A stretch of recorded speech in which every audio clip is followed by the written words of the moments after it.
আসসালামু আলাইকুম। মারিয়ামস খান কিচেনে আপনাদের আবারও স্বাগত। আশা করি সবাই ভালো আছেন। আলহামদুলিল্লাহ আমিও অনেক ভালো আছি। আজকে নিয়ে আসলাম একদম শুকনা চালের গুঁড়া দিয়ে চিতই পিঠা। আমার ভিডিওটা দেখলে যে কেউ এই চিতই পিঠা বানাতে ব্যর্থ হবেন না। খুব সহজেই চিতই পিঠা বানাতে পারবেন। তো ভিডিওটা স্কিপ না করে পুরোটা দেখার অনুরোধ রইল। আমার ভিডিওটা যদি ভালো লাগে প্লিজ লাইক করে দিবেন। চ্যানেলে নতুন হয়ে থাকলে সাবস্ক্রাইব করে আমার পাশে থাকবেন আর আমার ভিডিওটা অন্যকে দেখার জন্য শেয়ার করে দিবেন। তো কথা আর বাড়াবো না, চলে যাব মূল উপকরণে। প্রথমে আমি এখানে ব্লেন্ডারের জার নিয়েছি, এর ভিতর দিয়ে দিলাম শুকনো চালের গুঁড়া। এটা আমি বাজারের মেলে থেকে ভাঙিয়ে এনেছিলাম। তো 2 কাপ পরিমাণ চাউলের গুঁড়া দিয়ে দিলাম। এর 2 কাপ চালের গুঁড়ার সাথে আমি 1 কাপ ভাত দিব, এটা আগে থেকেই রান্না করা ছিল। তো দিয়ে দিলাম। এবার পরিমাণ মতো কুসুম গরম পানি দিয়ে ব্লেন্ড করে নিব। এটা খুব ভালোভাবে ব্লেন্ড করে নিব। ভাত দেওয়ার কারণ হচ্ছে পিঠাগুলো অনেক ফুলকো সফট হবে। তো খুব ভালোভাবে ব্লেন্ড করে একটা বাটিতে ঢেলে নিয়েছি। তো এভাবে আমি 5 মিনিট ফেটিয়ে নিব, যেহেতু এটা শুকনো চালের গুঁড়া। এর ভিতর দিয়ে দিলাম পরিমাণ মতো লবণ। কিছুক্ষণ ফেটানোর পর আরেকটা কথা বলছি, শুকনো চালের গুঁড়ায় কিন্তু আপনার পানির পরিমাণটা বেশি দিতে হয়। তো আর একটু পানি দিয়ে আমি চিতই পিঠার ব্যাটারটা তৈরি করে নিচ্ছি। অবশ্যই কুসুম গরম পানি দিতে হবে। দেখুন ঘনত্বটা দেখিয়ে দিচ্ছি। শুকনো চালের গুঁড়ায় পানির পরিমাণটা একটু বেশি লাগে ভিজা চাউলের থেকে।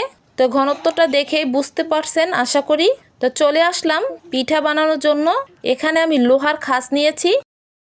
এখানে 1 চামচ পানি আর 1 চামচ তেল দিয়ে খাসের ভালোভাবে তেলটা লাগিয়ে নিচ্ছি, যাতে পিঠাগুলো খুব ভালোভাবে উঠে যায়। তো ভালো করে গরম করে নিয়েছি। এর ভিতর দিয়ে দিলাম চিতই পিঠা ব্যাটার। আপনারা চাইলে অন্য খাসেও পিঠাগুলো বানাতে পারেন।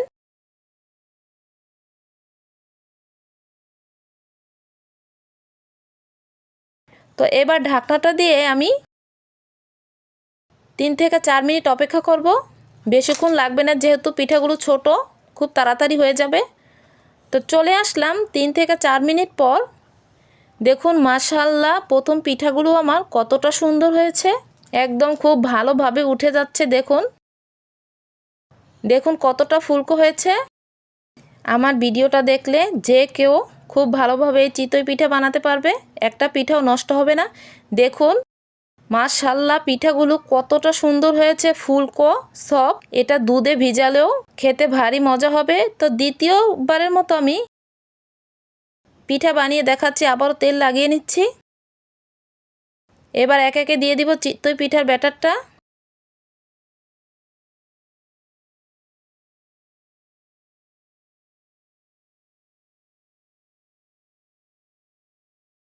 আপনাদের পিঠাটা যদি ফুলকো না হয় সেক্ষেত্রে বেকিং পাউডারও দিতে পারেন। তা আবারও ঢাকনা দিয়ে দিব, আবারও কিছুক্ষণ অপেক্ষা করব। তো চলে আসলাম কিছুক্ষণ পর। মাশাআল্লাহ দ্বিতীয় পিঠাটাও আমার খুব সুন্দর হয়েছে। তা পিঠাটা আমি উঠিয়ে নিচ্ছি।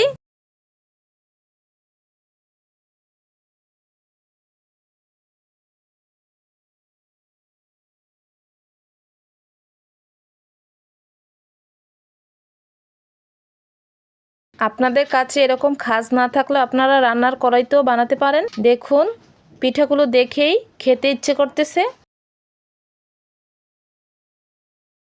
এটা খালিও খেতে খুবই মজা।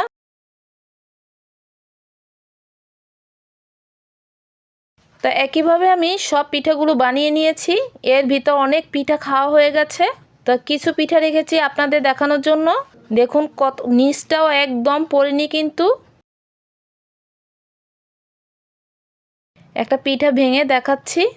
এই শীতে গরম গরম ধোয়া ওঠা চিতই পিঠা খেতে খুবই মজা। এভাবে ঘরে বানালে বাজার থেকে আর কেনা লাগবে না। তো আজ এ পর্যন্তই। আল্লাহ হাফেজ।